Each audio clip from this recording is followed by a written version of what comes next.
Hello, welcome to Zero to Hero, the special Lean Canvas Model Edition.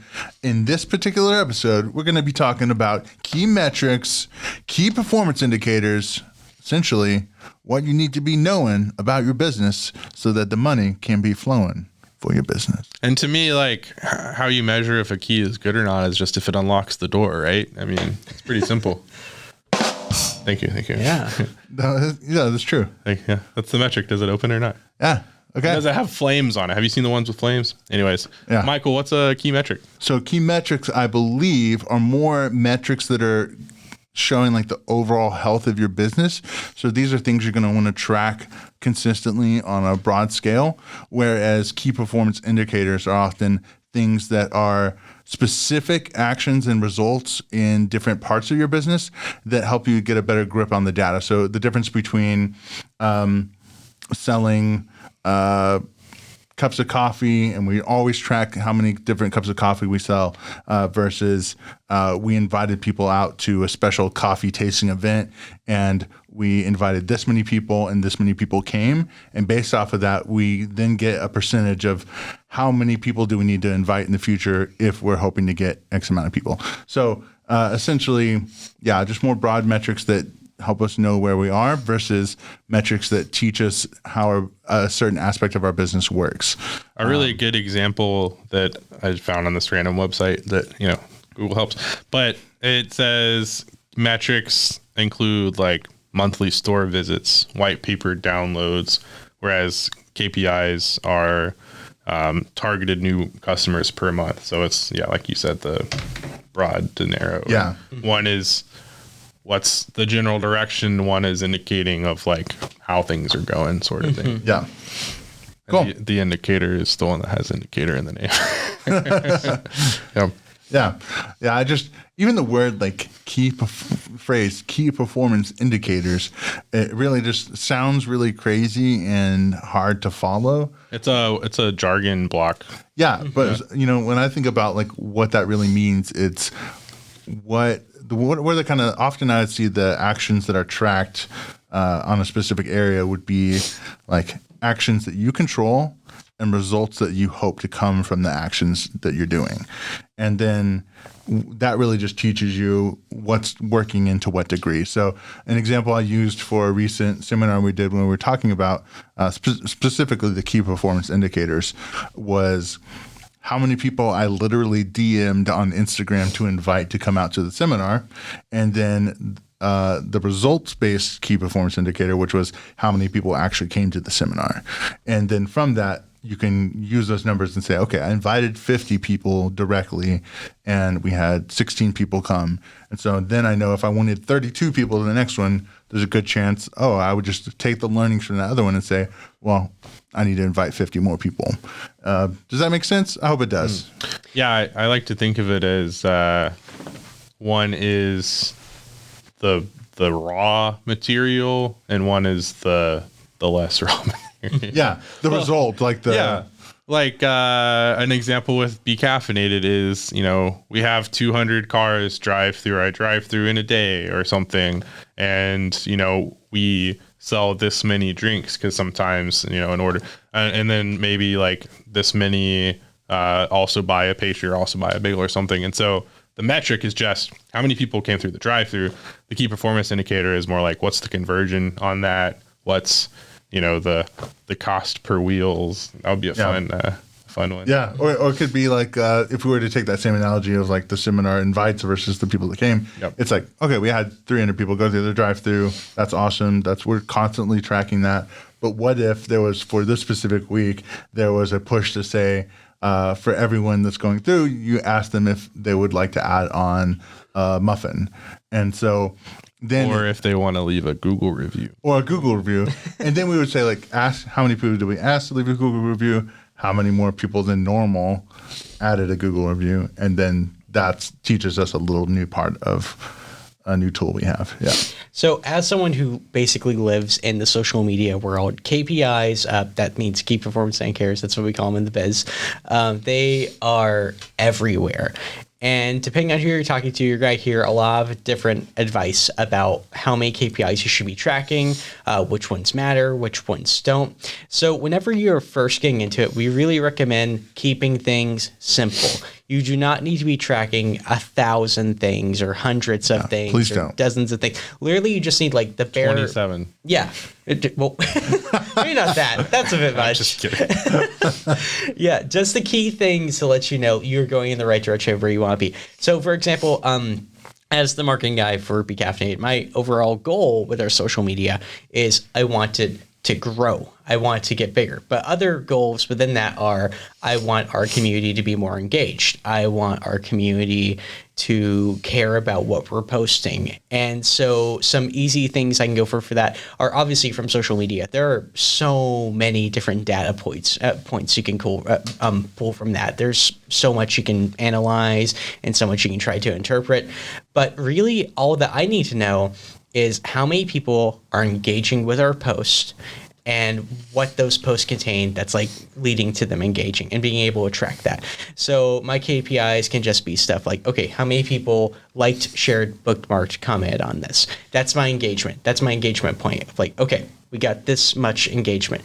My goal though is I want to boost that. So then you can start looking at like, okay, I made 10 posts this week. That's a lot of posts, but let's just say you did. And you can kind of go like, okay, this post got this many, this post got this many, this post got this many. What made these succeed? What made that one not do so good, basically? I think the really important distinction to make, like going along with what you're saying, is a key metric is how many people are following Be Caffeinated, but just worrying about that isn't the full story. Mm-hmm. Like you can buy followers, you can cheat followers. Like there's a lot of sketchy ways you can get more followers. So it's not necessarily the number itself that matters, because followers are just, a number. But like Nate was saying, if you get the KPI, the key performance indicator, on top of that, which is of our 7,000 followers, how many are actually engaging with the content? How many are answering our story polls? How many are commenting on our posts? When we release new merch, how many are actually like buying the merch? If we release a new drink in the moment, how many people are trying those drinks in the moment? And it's kind of like taking the raw material, like I said, and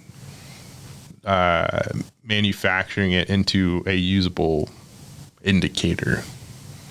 Exactly. And a big thing in the social media world that I see a lot, and I have my thoughts about this, is kind of like using data as like a word salad, where a lot of times you'll see people, they'll throw out these like crazy numbers, line go up basically means you're doing good kind of mentality of like, okay, here's all these different data points of like, you got this much of this, you got this much of this. And a lot of times like that is just unhelpful. It doesn't actually mean anything. Word vomit. Yeah, exactly. Like Chris is saying, just because you're getting a ton of followers doesn't mean those followers are going to your coffee shop. I have seen examples, I'm not going to say names or anything like that, but I've seen examples of small businesses where they have like follower bases that are larger than like the populations of the towns they are in and stuff like that. So it's like, how does that transfer to them actually making profits off of that? So yeah, you want to be paying attention not just to like how big the number is, but how does that number actually impact your business, and how is that number helping you get to the goals that you have? A good example as well is, so there's a local nonprofit and also business. So the nonprofit is Nougat Queen Bee. Michael actually designed their logo, which is cool.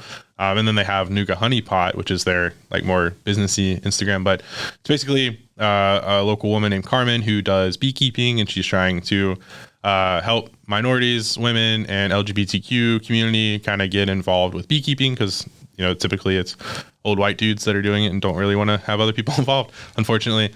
And so she had this reel go insanely viral on Nougat Honey Pot, and like Jamie Lee Curtis shared it and like a bunch of this random stuff. And she went from like a couple thousand followers to, I think she's over 100,000 followers now. And we were talking the other day, and she was sharing how she's like, I don't really know how to best capitalize now on all of these followers I have. And she's like, I'm making, some money on selling stuff, because she makes really cool candles and beeswax stuff and just really cool stuff. Y'all should go check out her website and dig into it. But yeah, it was just a really interesting kind of thought journey on, kind of in making a million. One of the options, I think it was one of the ones we actually did, was we got a viral video who have a starting number of followers. Yeah. So then how do you take that boon and convert it into a KPI? So the key metric is I have over 100,000 followers. Now, how do I get the KPI that I want of, conversion of followers to buying soaps or candles or whatever? So that's the things you have to worry about. So what are some key metrics that matter and some KPIs that matter that are good for small businesses? Examples include, like we already talked about, followers on social media, cost per click, conversion rates on websites. It could be, if you have a newsletter, how many people open your newsletter, click-through rates. I wish Dylan was here. He's really good at talking about these with small businesses. What are some other key metrics that are good? Well, I would say, even just thinking about, so for the solopreneurs out there, or if you're just in a really tight spot of your business, I think different times might push you to have different, especially key performance indicators. So an example is like, if you're in a really happy place with your business and you're making enough sales and you're doing enough stuff, you're also probably going to be investing in a lot of things that are good for the overall health of the business. So you'll track different KPIs. So an example would be like, if you're super focused on like long-term growth of social media, you're probably in a good place with your business where you're not worried about making paychecks in the next 2 weeks to a month. You're like, we're able to invest in this cool thing over here that will increase the bottom line, but like gradually over time. Versus if you're like, oh crap, my car broke at the same time that taxes I had to pay and everything else changes, your KPIs all of a sudden become like laser focused, which might be how many people did I individually reach out to and try and set something up for a sale or a project, for a design project or whatever. And then during those times, the KPIs can become like Death Star laser focused. So back in my guitar voice teaching days, whenever I had students move away, it was a military town. So whenever I had like 6 military students leave and then other people like moved off to college or whatever, and I'm like, crap, I had a full teaching roster and now I'm 10 students down. My KPIs, even though I did at the time, I didn't call them that, my biggest channels at the time were playing shows. If I played a show, I got a student. If I played at a church, I got a student. If I walked around with my guitar, I got a student.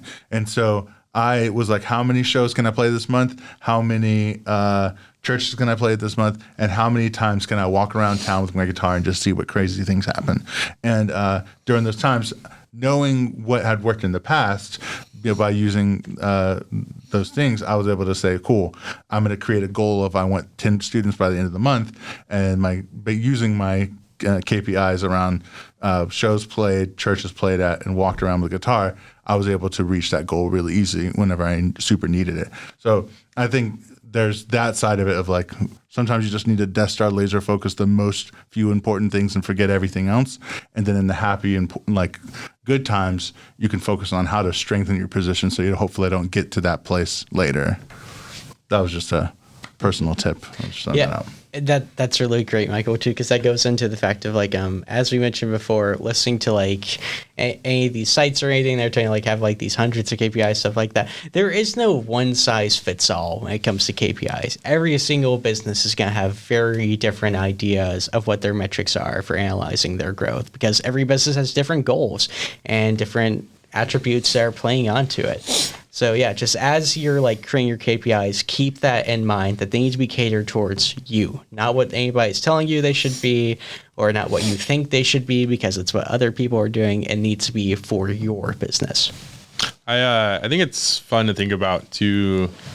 Everything's going to change as you grow. Like when we first opened at Be Caffeinated, our first key metric was, can we break 100 tickets in a day? Mm-hmm. And we broke it in like the second day. But it was awesome. We were like, oh my God, that's 100 people that came by. That's so crazy.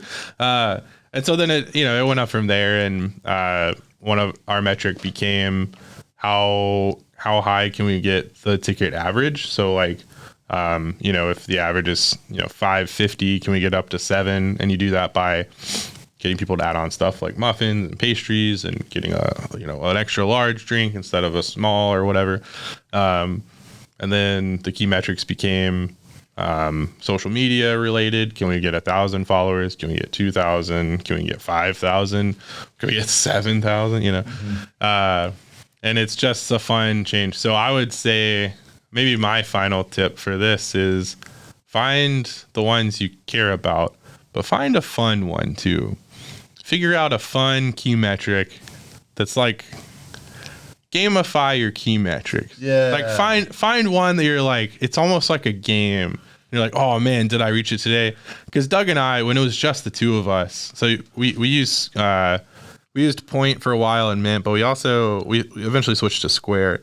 But all of them have like transactions this day and all that. And so, I mean, we were obsessive about it. We'd just be refreshing it, even though we like had been sitting there for 30 minutes with no cars. We're like, oh, did we get another? Wait, we're the only ones here, But that was almost became a game. It reached a point where it was actually bad for our mental health and we had to stop doing it. But that's a different story.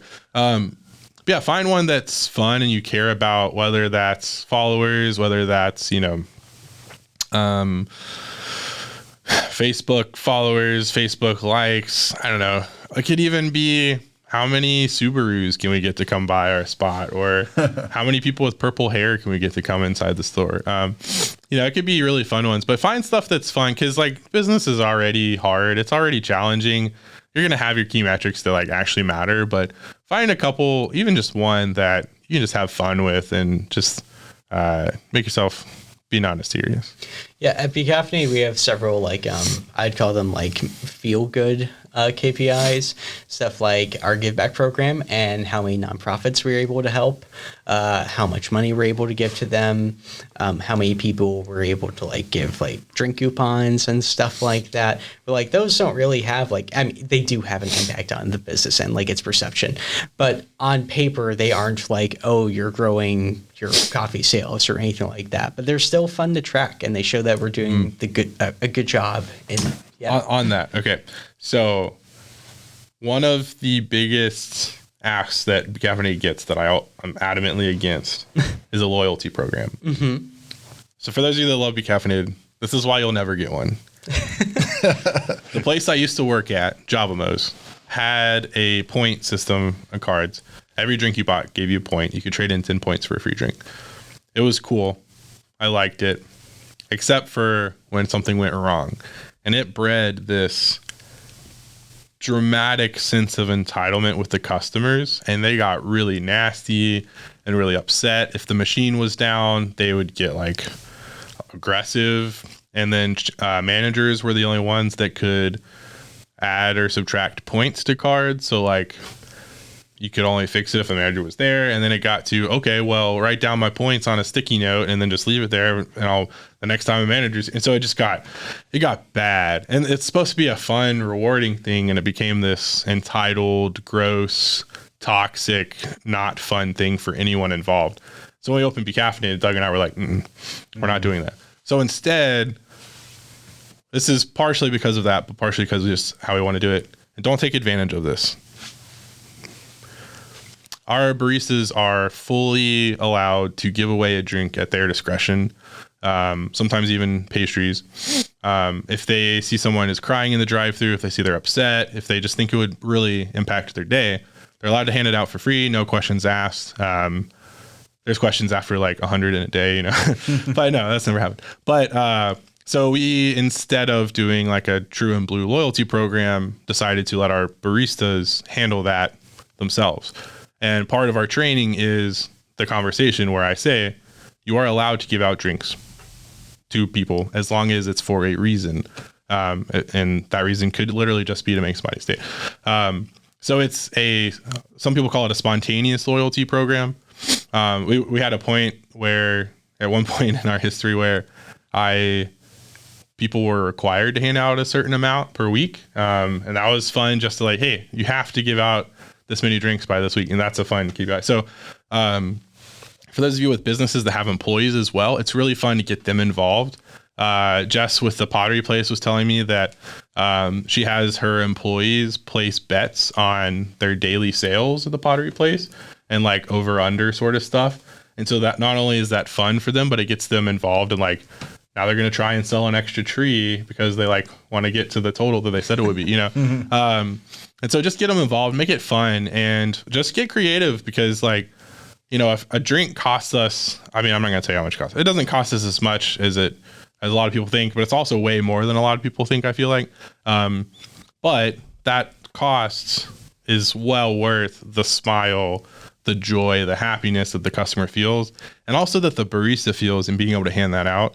And also them feeling that empowerment and them knowing that like they get to work at a place that like I worked at McDonald's and they literally had a clipboard where they would go through this little trash can in the kitchen for all of the things that people threw out. And they would mark every single hash brown, burger patty, bun, anything that was messed up. And they kept track of every single one. And if it didn't match with what was there, they're like, all right, somebody's stealing. Like, that's not a fun environment. So just flipping that on its head. Yeah. No, and I think that's really cool about like connecting the KPI to employees and helping them feel empowerment. An example, when I was the manager at the Chat State location, at one point we hadn't broken 100 sales in a day. And I noticed we got kind of close one time. And so I was like, oh, I got everyone involved, I told all the other baristas.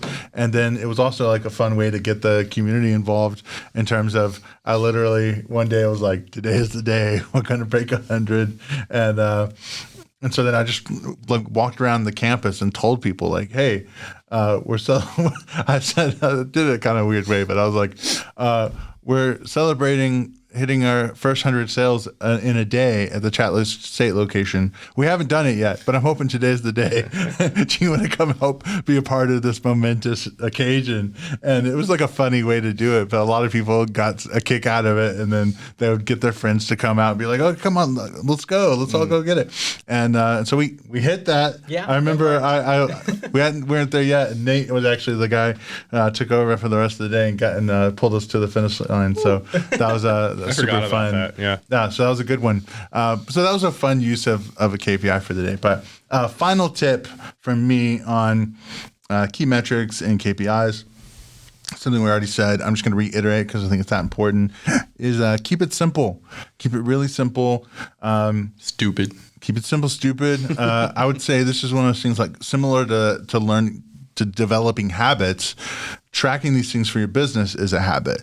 So just in the same way that it's really hard to all of a sudden go from not working out, eating good, daily meditating and whatever all at once to from nothing to doing all of those right away. In the same way for your business, you're going to have a lot more probability of success and sustainability if you start tracking a few key metrics and start tracking those few important KPIs than it is to do a bunch all at once. Like find the few that are going to matter, keep track of them, and build over time gradually. And it's really important. Like knowledge is power. I mean, G.I. Joe, knowledge is half the battle. It's kind of cheesy, but it's super true. And keeping track of that data, knowing how to analyze it is really important. My wife has an accounting degree and has been an accountant and financial analyst and planner and stuff. And she's been helping us develop a budget, both like forecasting budget and also just what we've kind of gone through and like what percentage we spend on this and that or whatever.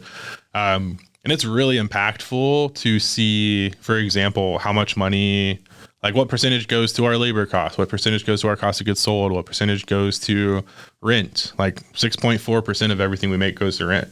So for every dollar we bring in, 6.5 cents of that goes to rent. Mm-hmm.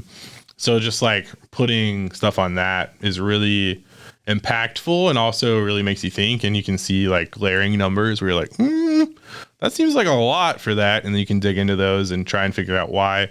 And then it also can tell you where you have some room to wiggle. So if your cost of goods sold are really low, then can you get like a slightly better product that'll actually lead to more sales and become more of a premium version? If your cost of goods sold are really high, can you make a what's the word? Can you do a cheaper version and it doesn't actually affect anything? A substitute? Yeah, basically. It starts with a C, but it's a different word. Yeah. I don't know what that word is. Yeah, I'll think of it tonight when I'm asleep at 2 a.m. And And then my brain's just thinking of that word now. Compromise? Yes, compromise. Thank you. Can you make a compromise and replace it with something that doesn't affect the quality of the product, but it's still cheaper, whether it's cups or whatever. And then just figuring out what matters, keeping track of those, and then putting them in a system where you can really understand and see where you're growing, where you're not growing, because that can actually dictate, all of your other strategies. So, and what shops or businesses, like if you have more than one place, like what's doing well, what's not doing well. When I rolled out this drink, did it sell? Did it not sell? Why is that? Digging into it. I mean, there's so many variables you can dig into, and just trying to figure out which one is the most important at the time. That's the hard part. Yeah, so a big thing I want to mention too is that KPIs are really good for accountability. A big thing that we hear all the time, I think, that people are struggling with their business is just developing a sense of accountability and make sure that they get stuff done. So having that metric of, I really want to achieve this, and it can be for crazy stuff, not just like sales and things like that where you have limited power, but like I mentioned in another episode we just did about like guerrilla marketing and how like I do stuff like I'll go like ride a bike around town and give out free drinks and stuff like that, where that sounds really cool, and that's easily something though that I could go, I don't really feel like doing that today, or I have other stuff going on this week. But when you have that metric of like, hey, go interact with people, or I need to like go give out 10 free drinks this week on the bike or something like that. Now that's a goal that I want to achieve, and it makes sure that you go out and you actually do that. And the result is you get really big results. And it's gamifying your actions. The really hard part of being a business owner is typically you don't have a boss to tell you what to do. And the way we run most of our kind of management level spots is like me and Doug are technically everyone's bosses, but we don't really necessarily tell people what to do. We more just have a group session. Like I don't really tell Nate what to do anymore. I just say, hey, what are you doing? And he sometimes tells me and sometimes doesn't. And that's great. But yeah, so just understanding the difference between tangible and intangible benefits and return on investment. Like Nate said, you're not going to necessarily see it's kind of like a billboard, right? Like there's no way for you to know how many people come to you because of that billboard unless you ask every single customer, hey, did you come here because of that billboard? And that's not practical. But you still buy a billboard, right? So why are you worried about everything else that's intangible? Mm-hmm. Like get past that belief. So yeah, do it. Go do it. Go do it today. Go do it tomorrow. Unlock the keys. Use the keys to unlock other doors that have keys in them. The key metric of opening tomorrow. I think that does it. Bye. Bye. Bye.